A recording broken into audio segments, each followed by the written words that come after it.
You're listening to the Public Health Epidemiology Careers Podcast, Episode 43. Welcome to the Public Health Epidemiology Careers Podcast, where we explore public health epidemiology careers and share tips and strategies to help you enter or transition into the field. And now, your host, Dr. Charlotte Hughes Huntley.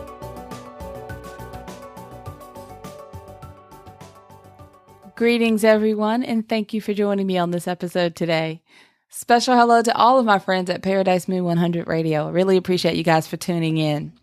On the episode today, I'm going to talk about what a, air quotes, typical workday might look like for an epidemiologist.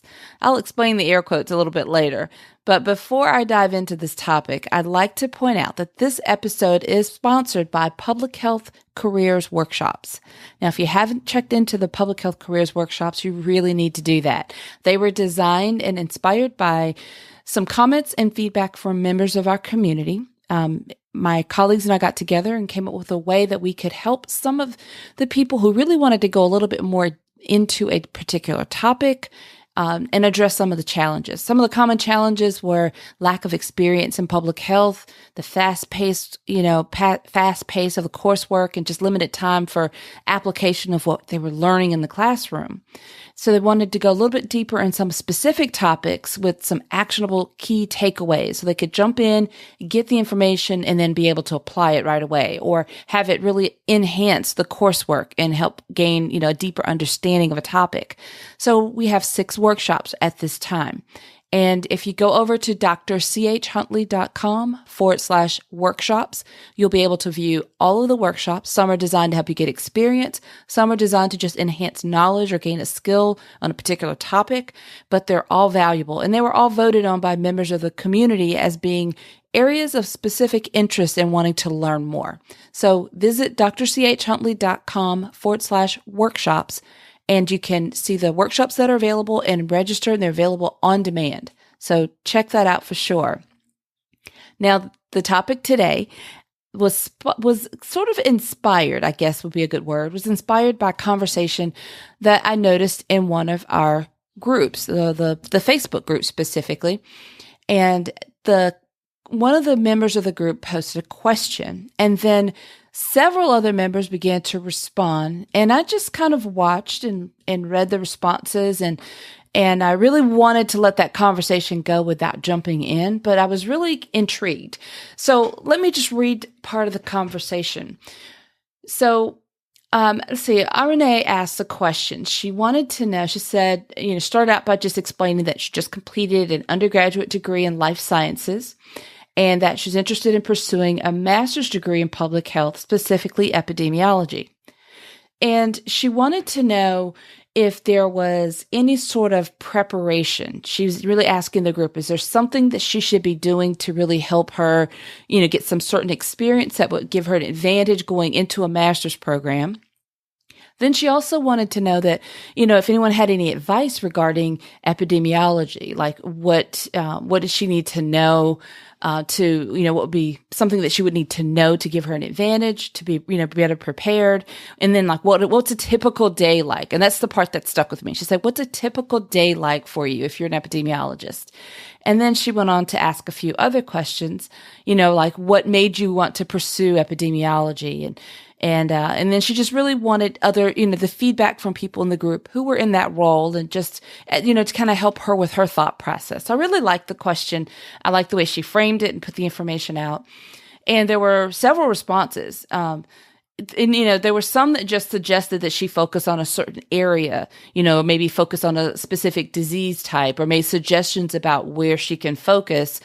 They were just throwing out ideas that they liked themselves. It really wasn't a matter of, trying to match up with her interests. It was just kind of throwing out suggestions about different types of diseases to study. And then some of the comments were, they were kind of general, but some of them made me really proud. Like I listened, the one in particular that I like the most started out with a description of this person's background, the degree that was earned, that they had earned, and then, they mentioned their specific research areas that they were, really interested in. and then pointed to a few helpful resources. For example, some resources at the American Public Health Association's website, which I'm smiling all the way through, thinking this is really good. And then the recommendation was to get familiar with biostatistics and try to determine what aspect of epidemiology was most interesting to her.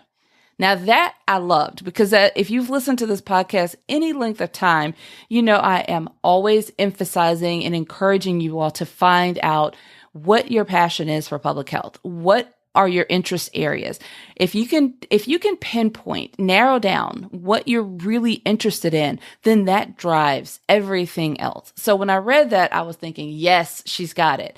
Because that is so important. And I'm going to break it down a little bit further in just a minute, but it's so important to get as clear as you can about what you want and then start to develop the skills, or, look at the skills and what's necessary afterwards. Now, her question to the group, the broader question, was a great one because she said, she just finished her undergraduate degree in life sciences and she's considering pursuing a master's degree in public health, and she's interested in epidemiology, and she's really wanting some feedback from people who are in it, what you like, why you chose it. And that's a great thing to do. And this is definitely one of the reasons why we have a group like this, to have these sorts of discussions. So I'm not knocking questions or comments or any of that. I'm just sort of critiquing and pointing out things that I really like the most, because when, she's interested in epidemiology, and it's important to kind of think about what, in terms of, why you chose epidemiology and what parts of epidemiology that interest you the most, and then start to fine tune those skill sets that are needed. And then some of the other responses, another suggestion from was to find an epidemiologist at a local state, or state or a county health department, and job shadow to get a feel of what their day-to-day life is like. And I thought that was a great suggestion. That's a very good idea. And then another suggestion was to just try to get an entry-level position as maybe like a disease investigator, something very, very broad, and get a position like that, secure a position like that, to get some hands-on experience. And that's a great idea if you're not really, sure about what part of epidemiology you really want yet. You just know you like epidemiology, then that's a great idea for starting to get hands-on experience. I like that, because someone else mentioned, trying to get that paid position so that you can earn while you learn. And that's a great way to go. And then, of course, in that, you would be able to learn some sort of software, whatever that position, that company is using. And really, regardless of what the type of software is, whatever they're using, you'll have an opportunity to learn. You're earning while you're learning, gaining some skills. You'll know if you like it or if you don't, or what you like about it more. Then maybe, just so you can kind of analyze while you're learning, while you're gaining experience, you're earning, and you're adding to that. So that's still a part of a strategy. It's part of a progression, and it makes a lot of sense to do that. So if you don't know, like a certain area of epidemiology that you're in love with, then, to get a position that's really somewhat broad and entry level and start building and exploring is a great option. So a lot of really good bits of feedback there. The part that stood out to me, though, when I go back to the question, is the part of the question that asks, what's a typical day like for you? And I guess that got me a bit, because I was thinking for a while, kind of off and on. This is actually at the time of this recording, the posts had been in the group for a little while. So by the time you're hearing it, it's probably going to be a few weeks that have passed. But when I read it, I thought about it. And, even as I reflect in my experience, when I worked in the healthcare setting, in my microbiology background, and I was in the laboratory, there was really a typical pattern to my day. It didn't matter what part of the lab I worked in, there was still that consistent, somewhat typical pattern. You have the first part of your shift, the beginning of your shift, is always a QA, a quality assurance type of duties, where you're checking temperatures of the incubators, you're checking temperatures in the room, you're checking temperatures in, each rooms and the freezers. And, there's so many temperatures that are being checked, and, CO2 levels and supply levels. And then you gather your specimens and you organize your specimens, and then they've got to be labeled. And then you inoculate, because in microbiology, you inoculate the medium, and you you prepare everything, all the cultures to be, to go wherever they're going to be incubated. You may do some testing on what has incubated previously to see what has been identified. And there's just a distinct pattern. And then toward the end of your shift, you're sending out the reports of your analysis or your sensitivity testing. They go out to the physicians or, their sources, and then you're cleaning up, restocking for the next day or for the next shift. There's really a consistent pattern. If you're in virology, you're still gathering your specimens, whether they're coming in for flu testing or rabies testing or, the mosquitoes for West Nile virus, whatever it is, you're collecting your specimens.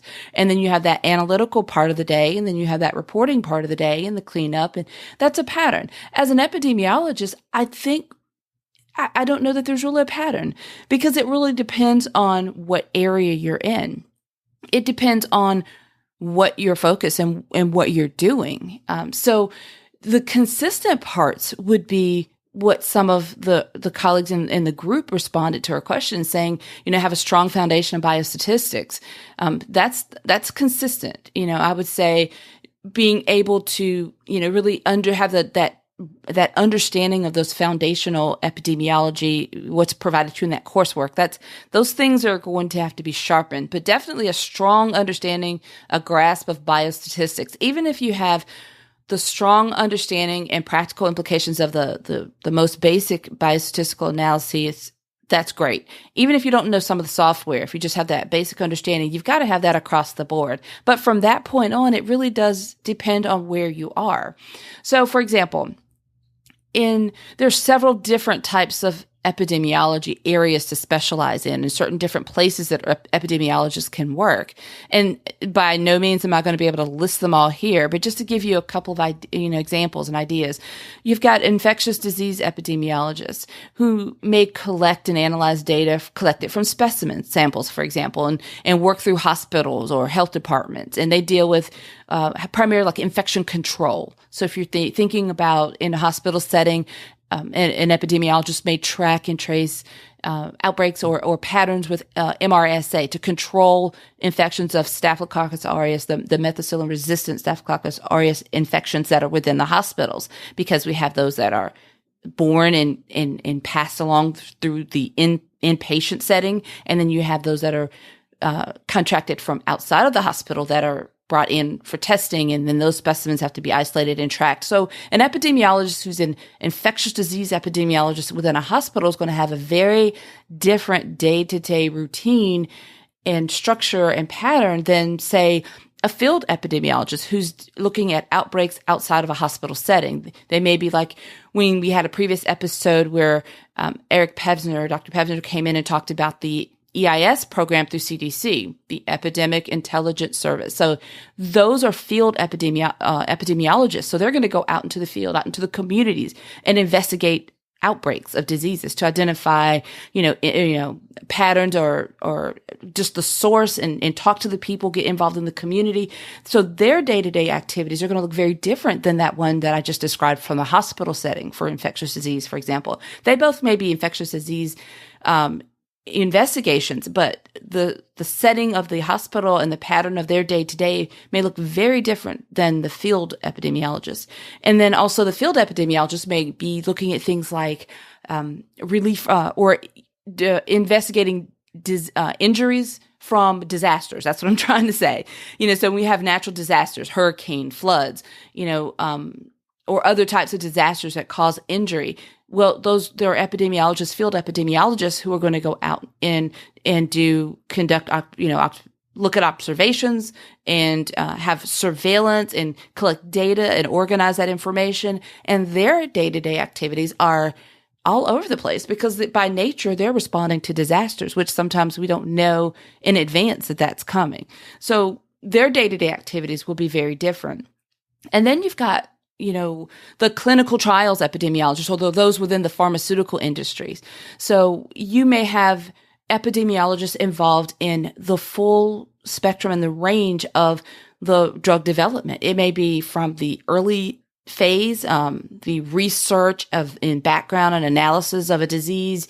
They may work with some aspect of maybe the early planning, maybe like working with the U.S. Food and Drug Administration, the FDA, And it could be anywhere from that early phase all the way through to the, follow-up analysis and the pharmacovigilance where they're looking at real-world analysis, checking for efficacy after the drug approval and after the drug's already gone to market to do that follow-up analysis to see that the drug is really how it's responding in patients now that's been approved. Is it really doing what we expected and thought it would do in that whole follow-up phase? So epidemiologists could be involved in any aspect of that whole range, which could span for years. And the day-to-day activities that are performed in a role like that will be very different from each, place on that spectrum from early development to the follow-up. And then you compare those to the differences in, say, a field epidemiologist or an infectious disease epidemiologist. And those days, work days will look very different in all of those examples. And then you've got, of course, the oncology or the cancer epidemiologist who's really going to be heavily focused on the incidence and specifically like the type of cancer, the therapy area, the country that we're looking at, the population, the gender, the age group, and, that really specific demographic. And then a epidemiologist who is in the cancer space or work focused on oncology may spend their whole career on one specific type of cancer research. And the work that they do will be so in depth on that one disease for really their whole career. And their day-to-day activity will look so completely different than any of the other examples that I've just described. So when and like I said, these are just a few examples, but there are so many other examples of places that an epidemiologist could work and examples of, different ways that their days could vary quite a bit.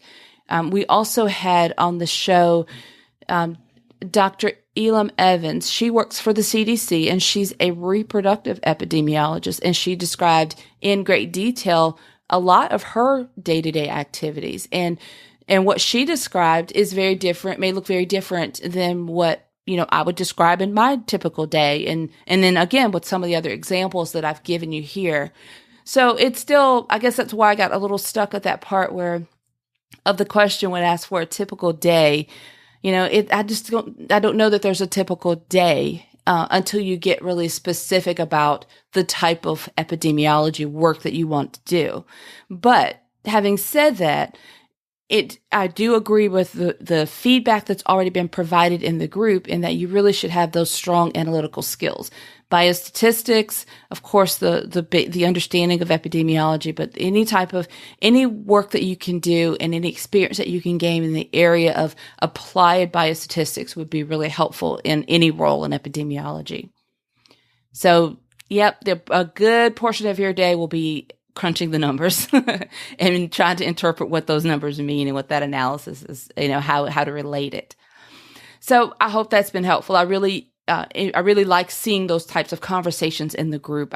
That's what the group is for. I like to see those, that interaction in there, and to be able to take out something like this that stands out to me, because for it to have as much attention as it received in the group, I thought it was definitely worth making this episode to share it more broadly with everyone else. Even if you're not all in on the epidemiology, I still think that it's important. The more I discuss epidemiology on this podcast, wherever you are in public health, having an understanding of epidemiology will only enhance the work that you do. And we are all a part of a team. And it's just really important to have that general understanding, even if epidemiology is not the area that you really want to work in. And then for those of you who do want to work in epidemiology, it's good to understand that there are so many different directions that you can go in epidemiology. So, okay, guys, thank you so much for tuning in. And I hope this has really been helpful, a little bit insightful.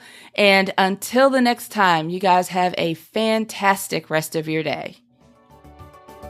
Thank you for listening to the Public Health Epidemiology Careers podcast at drchuntley.com.